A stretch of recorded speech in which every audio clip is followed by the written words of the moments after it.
ಆಚೆ ಬಂದ್ರೆ ಅವಳ ಕೈಲಿ ಏನು ಮಾಡೋಕ್ಕಾಗಲ್ಲ.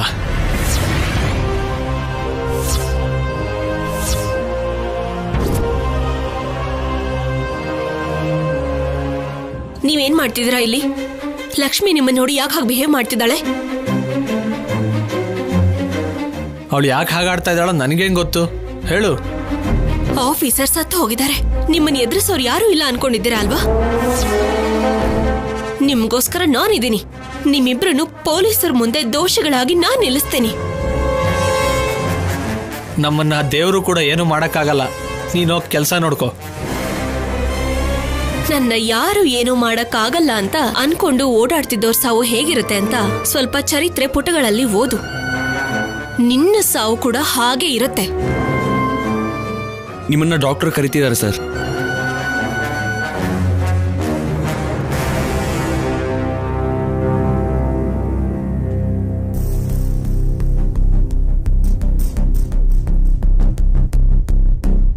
ಕಲ್ಯಾಣಿ, ನಾವಿನ್ನೂ ಹೋಗಿಲ್ಲ ಅಂತ SI ಬೈತಾ ಇದ್ದಾರೆ. ಈಗಾಗ್ಲೇ ಲೇಟ್ ಆಗಿದೆ, ಅಮ್ಮ ಭಯ ಪಡ್ತಾಳೆ. ಸ್ವಲ್ಪ ಫೋನ್ ಕೊಡು. SI ಹತ್ರ ಮಾತಾಡ್ತಿರ್ಬೇಕಾದ್ರೆ ನನ್ ಫೋನು ಸ್ವಿಚ್ ಆಫ್ ಆಯ್ತು. ನೀನ್ ಲಕ್ಷ್ಮಿನ್ ಭೇಟಿ ಮಾಡಿ ಬರ್ತೀನಿ ಅಂತ ಹೇಳಿದ್ದೆ ಅಲ್ವಾ? ಲೇಟ್ ಆಗಿದೆ ಅಲ್ವಾ, ಸೊ ಒಂದ್ ಮಾತ್ ಹೇಳೋಣ ಅಂತ. ಸರಿ ಬಿಡು, ನಿನ್ ಫೋನ್ ನಂಗೆ ಕೊಡು. ನಮ್ ಮನೆ ಹತ್ರ ಇರೋ ಶಾಪ್ ಅಲ್ಲಿ ರಿಪೇರಿ ಮಾಡಿಸ್ತೀನಿ. ಮೊದ್ಲು ನಾವು ಅರ್ಜೆಂಟ್ ಆಗಿ SI ಅವ್ರ ಹತ್ರ ಹೋಗ್ಬೇಕು. ಬಾ.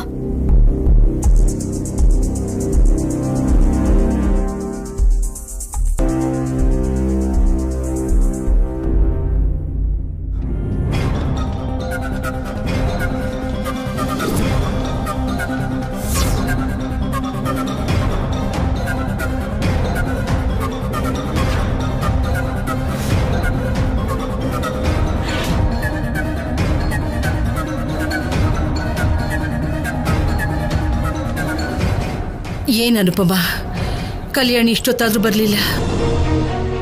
ಆಗ್ಲೇ ಬರ್ಬೇಕಾಗಿತ್ತಲ್ವಾ? ಇಷ್ಟೊತ್ತಾದ್ರೂ ಬಂದಿಲ್ಲ ಅಂದ್ರೇನು? ಅದೇ ನನಗೂ ಅರ್ಥ ಆಗ್ತಾ ಇಲ್ಲಮ್ಮ.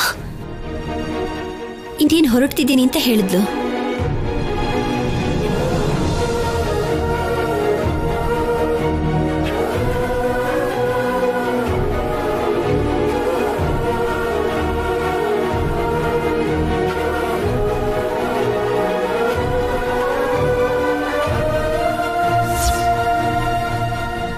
ಲಕ್ಷ್ಮಿನ ನೋಡಕ್ ಹೋಗ್ತಿದ್ದೀನಿ ಅಂತ ಮಧ್ಯಾಹ್ನ ಹೇಳ್ದೋಳು. ಆ ಮಾತ್ ಹೇಳಿ ಒಂದ್ ಹೊತ್ತು ಕೂಡ ಕಳ್ದು ಹೋಯ್ತು. ಆಫೀಸ್ ಮುಗಿಸ್ಕೊಂಡು ಲಕ್ಷ್ಮಿನ ನೋಡೋದಕ್ಕೂ ಕೂಡ ಇಷ್ಟು ಸಮಯ ಬೇಕಾಗಿಲ್ಲ. ಎಲ್ಲಿ ಏನು ಮಾಡ್ತಾ ಇದ್ದಾಳೋ ಏನೋ.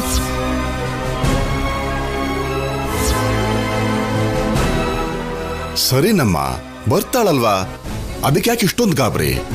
ಇನ್ನು ಎಷ್ಟೊತ್ತಿಗೆ ಬರ್ತಾಳಪ್ಪ? ಎಷ್ಟು ಸಲ ಹೇಳಿದ್ರು ಭಯ ಭಕ್ತಿ ಇಲ್ಲ ಅವಳಿಗೆ.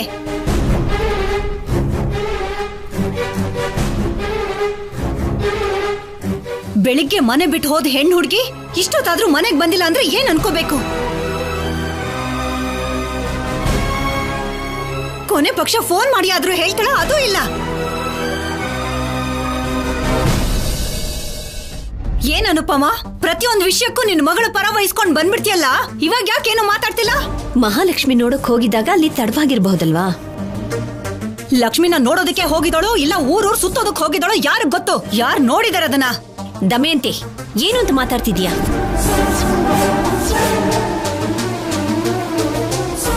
ಮಹಾ ನೋಡಕ್ ಹೋಗ್ತೀನಿ ಅಂತ ಹೇಳಿದ್ಲಲ್ಲ, ಸುಳ್ಳು ಯಾಕೆ ಹೇಳ್ತಾಳೆ?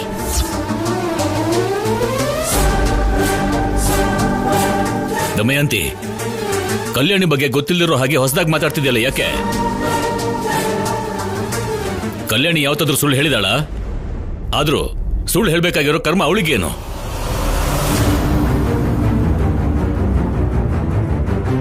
ಯಾಕೆ? ನಾನು ಈ ತರ ಕೆಲಸದಲ್ಲಿದ್ದೀನಿ, ಬರಕ್ಕಾಗಲ್ಲ ಅಂದ್ರೆ ಇಲ್ಲ ಅಂತೀವ? ನಾನಾದ್ರೆ ಆಗಲ್ಲ ಅಂತಾನೆ ಅಂತೀನಿ. ಒಂದು ಕೆಲಸ ಹೇಳಿ ಮನೆಯಿಂದ ಆಚೆ ಹೋಗಿದ್ದಾಳೆ, ಆ ಕೆಲಸ ಮುಗಿಸ್ಕೊಂಡು ನೇರವಾಗಿ ಮನೆಗೆ ಬರಬೇಕು. ಇಷ್ಟೊತ್ತಾದ್ರೂ ಏನ್ ಘನಕಾರ್ಯ ಅವಳಿಗೆ? ಅಕ್ಕ, ಪ್ರತಿದಿನ ಏನ್ ನಿಂತು ಕೆಲಸ ಅಂತ ಅಂದ್ಮೇಲೆ ಅಲ್ಲೇನಾದ್ರೂ ಕೆಲಸ ಇರಬಹುದು, ಮೇಲಧಿಕಾರಿಗಳು ಬಂದಿರಬಹುದು. ಹೇಯ್, ಎಷ್ಟೇ ಕೆಲಸ ಇದ್ರು ಸರಿ, ಪ್ರತಿದಿನ 6 ಗಂಟೆ ಒಳಗಡೆ ಮನೆಗೆ ಬರ್ತಿದ್ಲಲ್ವಾ? 6ಕ್ಕೆ ಬರ್ಲಿಲ್ಲ ಅಂದ್ರೆ 7, 7ಕ್ಕೆ ಬರ್ಲಿಲ್ಲ ಅಂದ್ರೆ 7:15. ಇಷ್ಟೊತ್ತಾದ್ರೂ ಬರ್ಲಿಲ್ಲ ಅಂತಂದ್ರೆ ಏನ್ ಅರ್ಥ?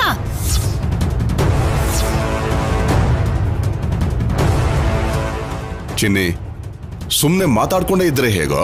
ಒಂದ್ಸಲ ಫೋನ್ ಮಾಡಿ ನೋಡು. ಸರಿಯಪ್ಪ.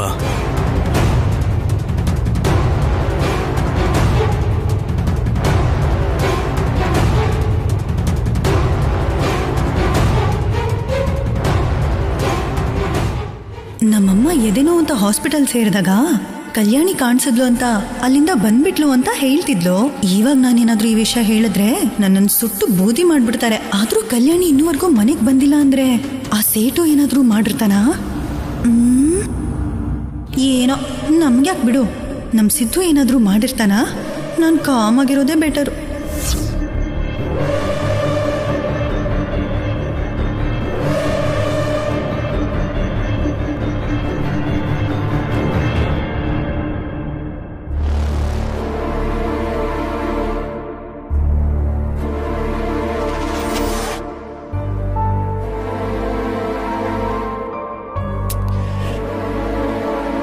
ಏನಿದು, ಎಷ್ಟು ಸಲ ಕಲ್ಯಾಣಿ ಫೋನಿಗೆ ಟ್ರೈ ಮಾಡಿದ್ರು ಫೋನ್ ಕನೆಕ್ಟ್ ಆಗ್ತಿಲ್ವಲ್ಲ? ಟೈಮಿಗೆ ಸರಿಯಾಗಿ ಮನುಷ್ಯರು ಬರಲ್ಲ, ಫೋನು ವರ್ಕ್ ಆಗಲ್ಲ. ಎಲ್ಲ ಅವಳಿಷ್ಟದ ಪ್ರಕಾರ ನಡೀತಿದೆ. ದಿನೇ ದಿನೇ ನನ್ಗಿದೆ ಗೋಳಾಗೋಗಿದೆ. ನೀನೇನೋ ಗೋಳಾಡೋ ಅಗತ್ಯನೇ ಇಲ್ಲ. ಸ್ವಲ್ಪ ಹೊತ್ತು ಮಾತಾಡದಿದ್ರೆ ಸಾಕು. ಚಿನ್ನಿ, ಒಂದ್ಸರಿ ಸ್ಟೇಷನ್ಗೆ ಫೋನ್ ಮಾಡಿ ಅಲ್ಲಿ ಏನಾಯ್ತು ಅಂತ ಕೇಳಪ್ಪ. ಹಾಗೆ ಆಗ್ಲಮ್ಮ.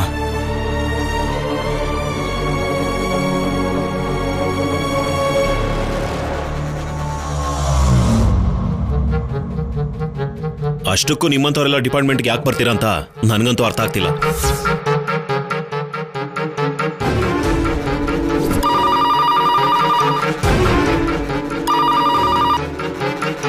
ಇಲ್ಲಿವರೆಗೂ ನೀನ್ ಮಾಡಿರೋ ಕೆಲಸನ ಒಂದೇ ಒಂದಾದ್ರೂ ಸರಿಯಾಗಿ ಮಾಡಿದ್ಯಾ? ನಿನ್ ಜೊತೆ ಸೇರ್ಕೊಂಡು ಈ ಅರುಣ ಕೂಡ ಸೋಮಾರಿ ಆಗ್ತಾ ಇದ್ದಾಳೆ. ನಾನು ಇಬ್ರು ಹಿಡ್ಕೊಂಡು ಬಾ ಅಂತ ಹೇಳ್ದೆ, ಸರಿ ಅಂತ ಹೇಳಿದ್ಯಾ. ಒಬ್ಬ ಸಿಕ್ಕಿದಾನೆ, ಇನ್ನೊಬ್ಬ ಮಿಸ್ ಆಗಿದ್ದಾನೆ. ಆ ಬೈಕ್ ಓನರು ಚಿಕ್ಕ ವಿಷಯನ ದೊಡ್ಡದ್ ಮಾಡಿ ನಮ್ಮ ಮರ್ಯಾದೆ ಹಾಳು ಮಾಡ್ತಿದ್ದಾನೆ. ಸರ್, ಆ ಬಾಬ್ಜಿ ಡೋಕ್ಲಾ ಅಷ್ಟು ಕೆಟ್ಟವನಲ್ಲ. ನಮ್ಮ ಹತ್ರ ಇರೋ ಡೀಟೇಲ್ಸ್ಗೂ ಅವನ್ ಕ್ಯಾರೆಕ್ಟರ್ಗೂ ತುಂಬಾ ವ್ಯತ್ಯಾಸ ಇದೆ. ಅಂದ್ರೆ ಅವರು ಒಳ್ಳೆಯವರು ಅಂತ ನೀನ್ ಸರ್ಟಿಫಿಕೇಟ್ ಕೊಡ್ತಿದ್ಯಾ? ಹೇಳಿದ ಕೆಲಸ ಮಾಡೋದು ಬಿಟ್ಟು ಯಾರು ಒಳ್ಳೆಯವರು ಯಾರು ಕೆಟ್ಟವರು ಅಂತ ನನಗೆ ಬುದ್ಧಿ ಹೇಳ್ತೀಯಾ?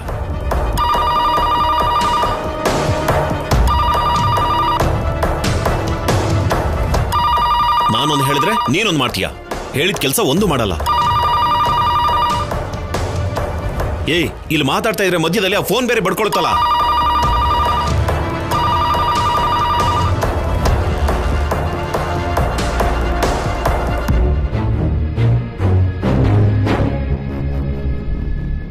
ಏನಾಯ್ತು? ರಿಂಗ್ ಕೂಡ ಆಗ್ಲಿಲ್ಲ.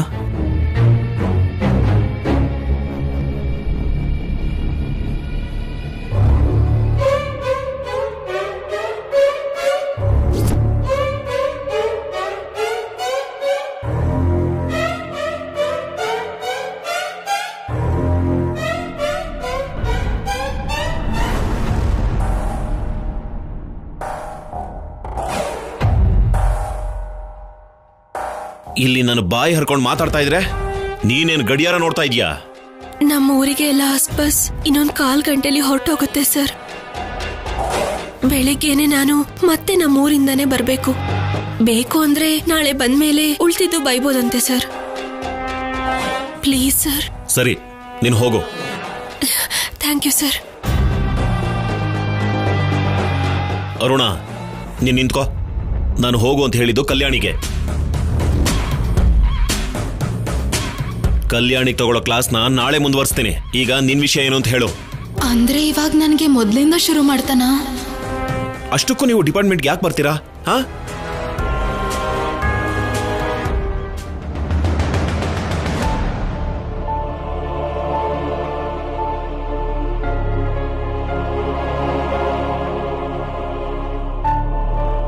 ಏನೋ ಮಾತಾಡ್ದ್ಯಾ? ಇಲ್ಲಪ್ಪ, ಎಂಗೇಜ್ ಬರ್ತಾನೆ ಇದೆ.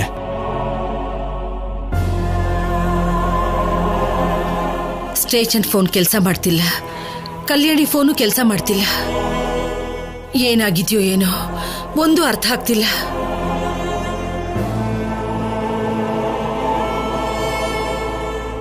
ನನಗೂ ಅದೇ ಭಯ ಆಗ್ತಾ ಇದೆಯಮ್ಮ. ಇಷ್ಟೊತ್ತಿಗೆಲ್ಲ ಕಲ್ಯಾಣಿ ಮನೆಗೆ ಬಂದ್ಬಿಡ್ತಾ ಇದ್ಲಲ್ವಾ? ಒಂದ್ ಅರ್ಧ ಗಂಟೆ ಆ ಕಡೆ ಈ ಕಡೆ ಆದ್ರೂ ಕೂಡ ಇಷ್ಟೊತ್ತಿಗೆಲ್ಲ ಮನೇಲಿ ಇರ್ತಿದ್ಲು. ನೀನೊಬ್ಳೇ ಅಲ್ಲ, ಇಲ್ಲಿರೋರು ಎಲ್ರೂ ತಲೆ ಕೆಡಿಸ್ಕೊಂಡಿದೀವಿ. ಇಷ್ಟೊತ್ತಿಗೆ ಎಲ್ರದ್ದು ಊಟ ಆಗಿ ನಿದ್ದೆ ಮಾಡಿರ್ತಿದ್ವಿ. ದಮಯಂತಿ, ಎಲ್ರು ಟೆನ್ಷನ್ ಅಲ್ಲಿ ಇದ್ರೆ ಮಧ್ಯದಲ್ಲಿ ನಿಂದೇನ್ ಗಲಾಟೆ? ಗಲಾಟೆ ಏನ್ರಿ ಗಲಾಟೆ? ಅವ್ಳು ಇಷ್ಟೊತ್ತಾದ್ರೂ ಮನೆಗ್ ಬಂದಿಲ್ಲ ಅಂದ್ರೆ ಏನ್ ಅನ್ಕೋಬೇಕು? ದಮಯಂತಿ,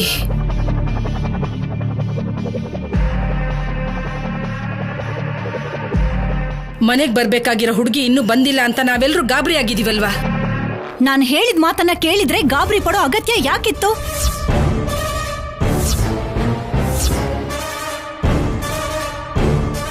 ನನ್ನ ಮಾತನ್ನ ಕೇಳ್ದೆ ಎಲ್ರೂ ಸೇರ್ಕೊಂಡು ಅವಳನ್ನ ಹೋಗಮ್ಮ ಕೆಲ್ಸ ಮಾಡು ಮಾಡು ಅಂತ ಕಳ್ಸಿದ್ರಿ.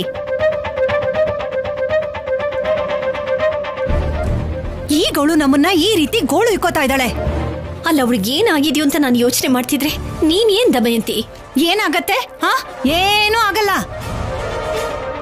ಅವಳ ಪಾಡಿಗೆ ಅವಳು ಕೆಲಸ ಮಾಡ್ಕೊಂಡು ಎಲ್ಲಿ ತಿರುಗ್ತಾ ಇದ್ದಾಳೋ ಏನ್ ಕತೆನೋ. ದಮಯಂತಿ,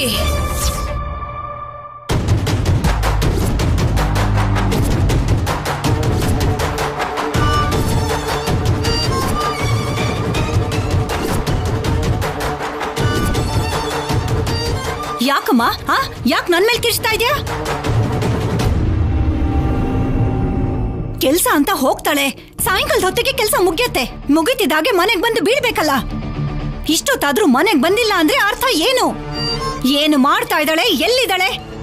ಜೊತೆಗೆ ಫೋನ್ ಬೇರೆ ಆಫ್ ಮಾಡ್ಕೊಂಡಿದ್ದಾಳೆ.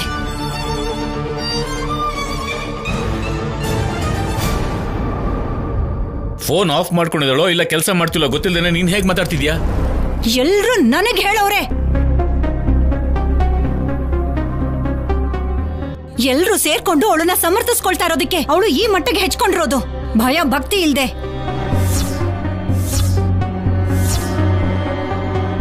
ದಮಯಂತಿ, ನೀನ್ ಸ್ವಲ್ಪ ಹೊತ್ತು ಮಾತಾಡ್ದು ಸುಮ್ಮನೆ ಇರ್ತೀಯಾ?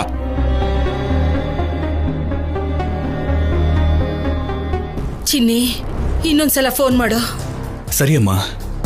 ಇಷ್ಟು ರಾತ್ರಿ ಆದ್ರೂ ಮನೆಗೆ ಬರ್ಲಿಲ್ಲ ಅಂದ್ರೆ ಏನಾಗಿರ್ಬೋದು? ಏನಾದ್ರೂ ತೊಂದರೆಗೆ ಸಿಕ್ಕಾಕೊಂಡಿರ್ಬೋದಾ?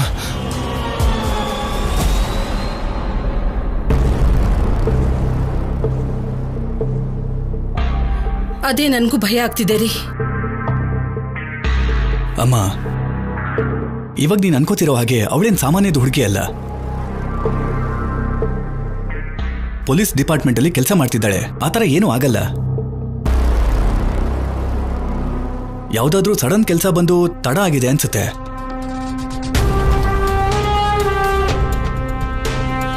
ಕೆಲ್ಸದಲ್ಲಿದ್ದು ತಡ ಆದ್ರೆ ಫೋನ್ ಮಾಡ್ಬೋದಲ್ವೇನ್ರಿ?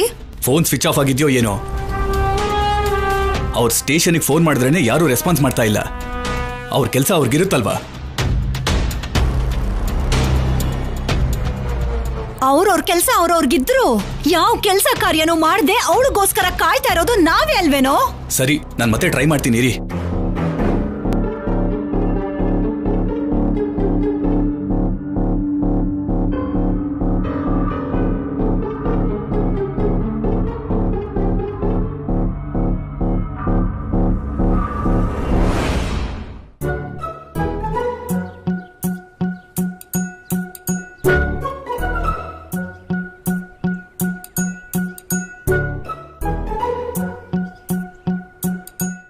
ಅಣ್ಣ, ನಿನಗೆ ಈ ಮಧ್ಯ ಶೋಕಿ ಜಾಸ್ತಿ ಆಗಿದೆ ಅಣ್ಣ. ತಪ್ಪೇನಿದೆಯೋ?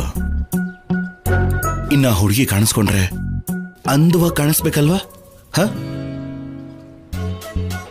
ರಾತ್ರಿ ಆದ್ರೆ ರಮ್ಗೆ ಎಳ್ನೀರ್ಗೆ ವ್ಯತ್ಯಾಸನೇ ಗೊತ್ತಾಗಲ್ಲ. ನಿನಗೆ ಯಾಕೆ ಅಂದದ ಬಗ್ಗೆ? ರಾತ್ರಿ ಆದ್ರೂ ಹಗಲಾದ್ರೂ ನನ್ನ ಹುಡುಗಿ ನನ್ನ ಕಣ್ಣಿಗೆ ಕಾಣಿಸ್ತಾಳೆ ಕಣೋ. ದೇವರು ನಮ್ಮಿಬ್ಬರಿಗೂ ಮದುವೆ ಆಗ್ಬೇಕು ಅಂತ ಬರ್ದಿಟ್ಟಿದ್ದಾನೆ ಅನ್ಸತ್ತೆ. ಅಣ್ಣ, ಹಿಂಗಂದ್ರೆ ನಿನಗೆ ಕೋಪ ಬರುತ್ತೆ. ರಾತ್ರಿ ಆದ್ರೆ ನಿಂತಿರೋ ಜಾಗದಿಂದ ಸರಿಯಾಗಿ 4 ಹೆಜ್ಜೆ ಹೋಗಕ್ಕಾಗಲ್ಲ. ಅಂಥದ್ರಲ್ಲಿ ನಮಗ್ ಲವ್ ಏನಕ್ಕೆ?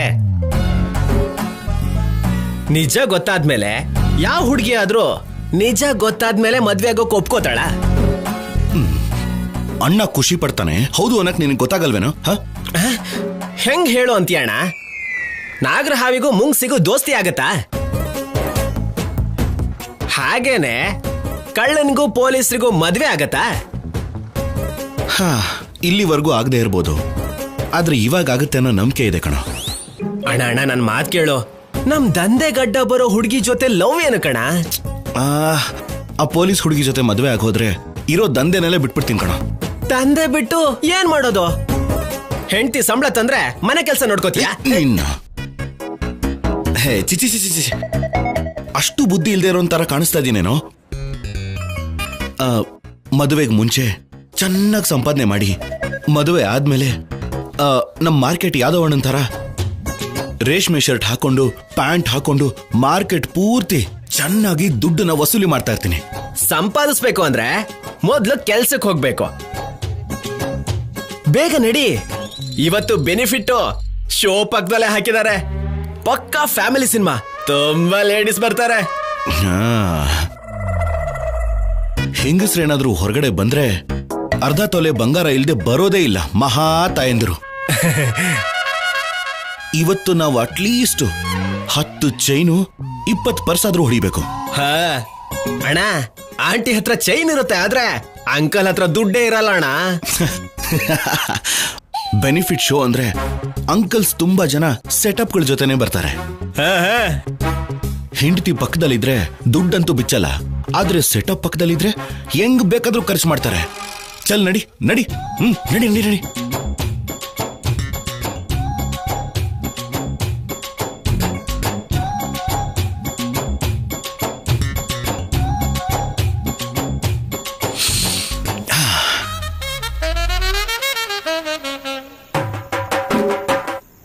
ಅಣ್ಣ, ಕತ್ಲಲ್ಲಿ ಯಾರು ನೋಡ್ತಾರೆ ಅಂತ ಪೌಡರ್ ಹಾಕೋತಿದ್ಯಾ?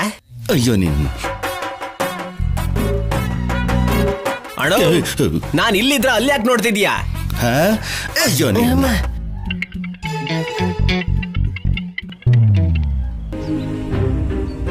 ಕೊನೆ ಬಸ್ ಹೊರಟೋಯ್ತಾ ಅಣ್ಣ? ಹೋಗಿ ತುಂಬಾ ಹೊತ್ತಾಯ್ತು ಮೇಡಮ್. ಹೊರಟೋಯ್ತಾ?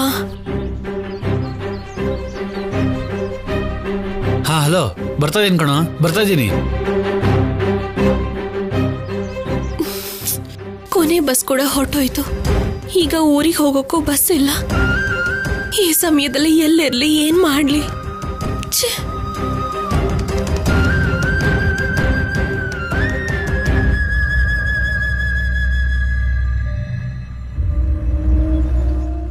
ಅಟ್ಲೀಸ್ಟ್ ಕ್ಯಾಬ್ ಆದ್ರೂ ಬುಕ್ ಮಾಡೋಣ ಅಂದ್ರೆ ಫೋನ್ ಕೂಡ ಇಲ್ವಲ್ಲ, ಏನ್ ಮಾಡ್ಲಿ?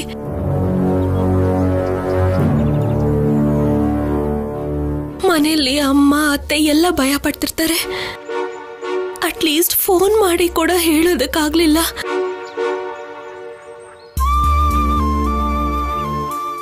ಅಣ್ಣ, ಇವತ್ತು ಬೆನಿಫಿಟ್ ಶೋ, ಅದ್ರಲ್ಲೂ ಅದು ಫ್ಯಾಮಿಲಿ ಸಿನಿಮಾ. ಲೇಡೀಸು ತುಂಬಾ ಜನ ಬರ್ತಾರೆ.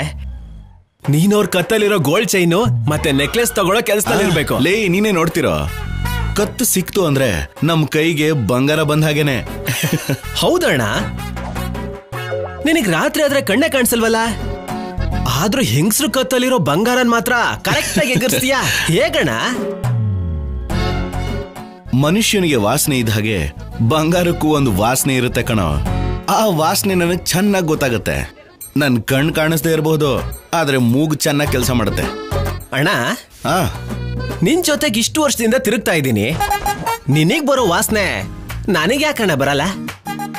ನನಗೆ ಇರುಳುಗಣ್ಣ ಅಲ್ವೇನೋ, ದೇವ್ರು ಇಲ್ಲಿ ಕಟ್ ಮಾಡಿ ಮೂಗು ಕೊಟ್ಟಿದ್ದಾನೆ. ಹೌದು, ನಿಜನೇ ಅಣ್ಣ. ಇಲ್ಲಾಂದ್ರೆ ಅಷ್ಟು ಕತ್ಲಲ್ಲಿ ಕೂಡ ಬಂಗಾರ ಎಲ್ಲ ಇದ್ರು ಟಕ್ ಅಂತ ಕಂಡು ಹಿಡಿತೀಯ.